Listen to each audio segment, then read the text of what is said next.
From a night celebrating LGBTQIA+ pioneers of skateboarding to the Steel City Derby, we've got all this and more on This Week in Sheffield.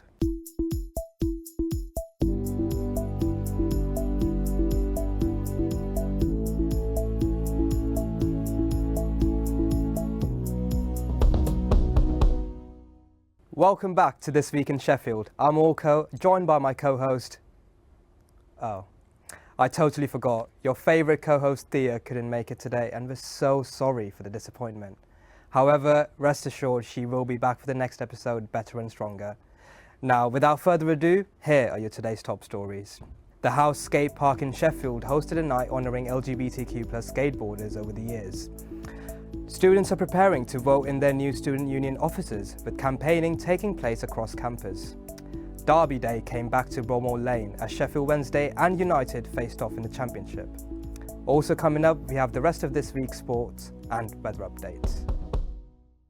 Sheffield's skate scene is known for its community spirit, and this week, one event put inclusion centre stage.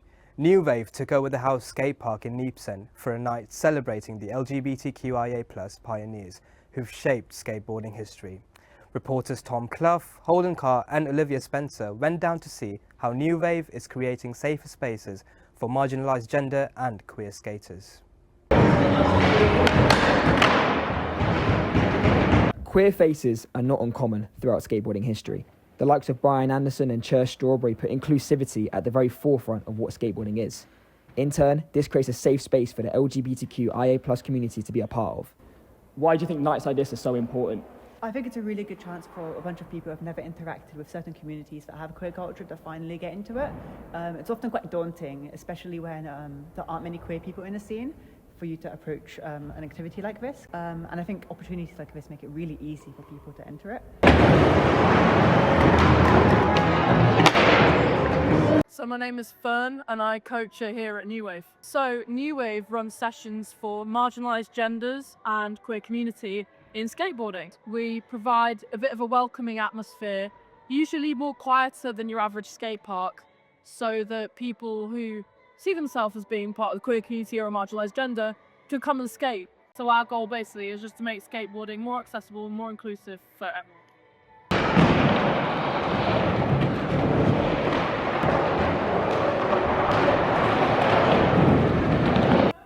Skateboarding has quite a big queer history, and this is a great opportunity to experience it. Skateboarding is a sport where there's lots of taking turns, there's lots of humanity, and whilst people might seem hard to approach, in reality everyone in skateboarding tends to be really nice. You run once a month a night for marginalised skaters. Yes. And that serves as that sort of safe space once a month, and I quite like it. It's very consistent. Like, in my experience, Sheffield's quite a welcoming city, quite a diverse city as well. As a city, we just need to do more of what we're doing, really. Like, keep having these sessions and like community spaces. Like, skateboarding has always been queer. It's always been like, there's always been female skaters, there's always been trans skaters, but quite often they're overlooked. One icon that really resonated with me was Cher Strawberry. She's pretty sick. I just loved her style and like the way she skates and everything. Inclusivity sits at the very core of skateboarding, and tonight has been a massive reminder of that. If you're thinking about skateboarding, then just remember, everyone's welcome. Now this year, Sheffield Student Union is celebrating its 120th anniversary and the all-important student officers elections are underway. With chalk, posters, one-to-one chats taking place around the SU, the multitude of diverse campaigns have kicked off, with candidates hoping to get elected this Friday. 6 full-time officers will be stepping into their roles and carrying on the union's work with the university and the city. Students will also be voting on a referendum to decide whether the SU should remain a member of the National Union of Students in the UK, which has already seen disaffiliation from the likes of LSE, University of York, Cambridge and more. The stage is truly set for these elections to be one of the most important in the history of the SU. Forge TV will be bringing you election results night live on Friday from 7 PM onwards, so make sure you tune in to know your future leaders. Now on to sports. Sheffield Derby kicked off for the second meeting this season. This time the Blades and Owls clashed at Bromall Lane after their last meeting in November, resulting in a 3-0 win to the Blades. Spirits were high for the Blades fans, who have not lost at home against Sheffield Wednesday since 2009. We caught up with some of the Blades fans pre-match for their view on what Derby Day is for them. Our reporter Emilia Vankovic has more. Here I am outside Bramall Lane today for the 148th meeting in the Steel City derby of Sheffield United and Sheffield Wednesday. Today, Sheffield Wednesday sit rock bottom of the championship on -7 points after facing multiple points deductions due to administration, whereas Sheffield United have the potential to move up to 14th, currently on 42 points. Oh, it means everything, doesn't it?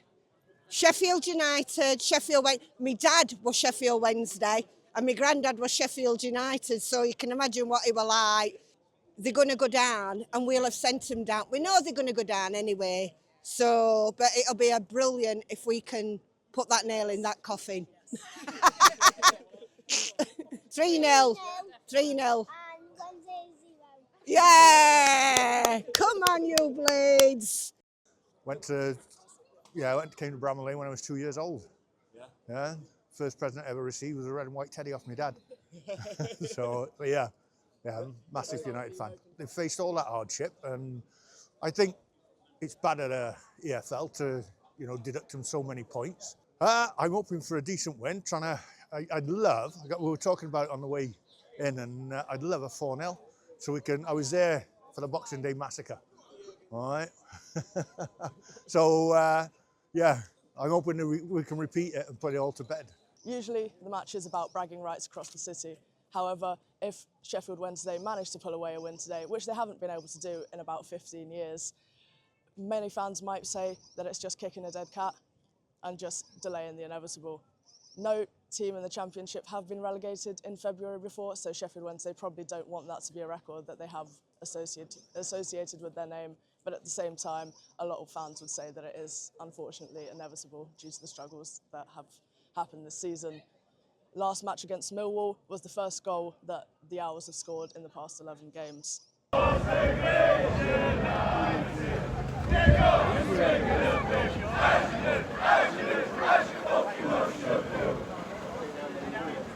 We've now got our sports correspondent Max Morris joining us on the sofa. Max, can you tell us a bit more about what happened in the game? Yeah, well, it finished 2-1 to Sheffield United. Patrick Bamford scoring only 2 minutes in to make it 1-0. And then their lead was doubled by Harrison Burrows in the 19th minute. Sheffield Wednesday did manage to get a goal back via Charlie McNeil, which came straight after Calvin Phillips got sent off for a horror challenge just before Wednesday went and scored. So 3 goals all in all. A very kind of typical derby, 3 goals, 2 red cards after a Wednesday man got sent off in the dying moments for a bad foul. But obviously the big talking point of the game is that somehow Sheffield United were lucky enough to be able to relegate their rivals on their home turf, Sheffield Wednesday, down to League One. I guess it was kind of nice for Wednesday fans to have that kind of end to the inevitable kind of coming. It's been all but confirmed until recently, and then obviously now they've had that guarantee that they are going down. Mm-hmm. Obviously, the administration's, been the top story surrounding Wednesday. Do you think that has a massive impact on their performance on the field? Oh, definitely. Well, I've spoken a lot already about the state that Chanzeri left the club in. It's been an ongoing battle with Begbie's trainer, the administration team, and businessmen that have expressed interest. James Board was named preferred bidder back in December. He actually walked away from negotiations a couple of weeks ago. That sparked new rumours about, who's going to be in the running now. Mike Ashley's name has come up again. David Storch as well. But at the end of the day, Orko, Wednesday have only recorded one league win, this season. So that's not only just relegation form, that is one of the worst records in Championship history. They've conceded 71 goals in 35 games and to only score 21. Like I said, it's one of the worst records. It's clear that administration has led to this. Their squad was nowhere near a level good enough to be able to compete in the Championship, let alone fight those point deductions. And when you are in that sort of financial position, it's incredibly difficult to bring in any players of significance, any star players. Of course, they could only bring in players on a free. It's been really tough for them on and off the pitch. Mm-hmm. And, you know, being hopeful, do you think Wednesday could see themselves in the championship soon after the relegation?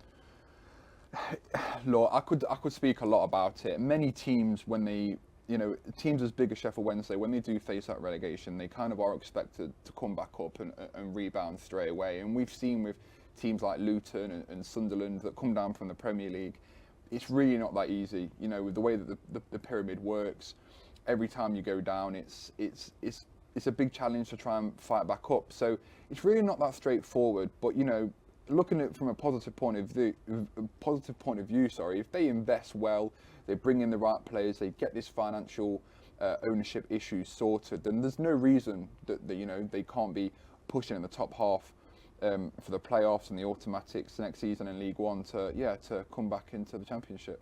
All right, brilliant. Well, moving away from football, can you tell us a bit more about what's going on elsewhere? Yeah, well, Sheffield Eagles have continued their unbeaten start in the 2026 Betfred Championship as they ran out 24-16 winners away at Hunslet. They currently sit 5th in the Betfred Championship with a game in hand on all the teams above them. Sheffield Steelers currently sit 2nd in their league table, 6 points off league leaders Belfast Giants.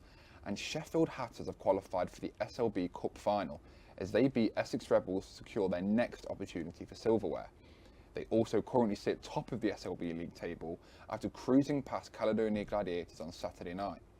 Now we are only a few weeks away from Sheffield Varsity, and Forge TV are covering many events this year. We have got boxing, we've got the EIS, basketball and futsal, we have sports park, rugby and football, we have Ponds Forge this year, water polo and swimming before our finale of ice hockey. It's going to be great this year. We've got lots of big plans, so make sure you're staying tuned on the Forge TV Instagram, Forge Sport on Instagram as well, just to stay updated and watch our streams live. Now, Sheffield has been enjoying some much needed sunshine this week so far, and truly all I hope for is just for it to continue on. Taja, can you tell us what the rest of the week's looking like? England has faced its 8th wettest winter on record, but luckily we can put that chapter behind us as spring comes through. Sheffield has been enjoying some gorgeous sunshine this week, and there's been temperatures as high as 16 degrees. Unfortunately, in true Sheffield fashion, that's not going to last much longer as we are expecting some rain to come through next week. On Friday, there's temperatures predicted to be as low as 3 degrees, but luckily as the week continues, it should be rising to about lows of 6. On that note, make sure you go outside and enjoy the sunshine while it's here. Go to the pub gardens, walk your dog, go to the park and catch up with friends. And pray that the rain does not continue onto varsity. As for sports park, where there's so many outdoor sports, we are hoping for some good warm weather.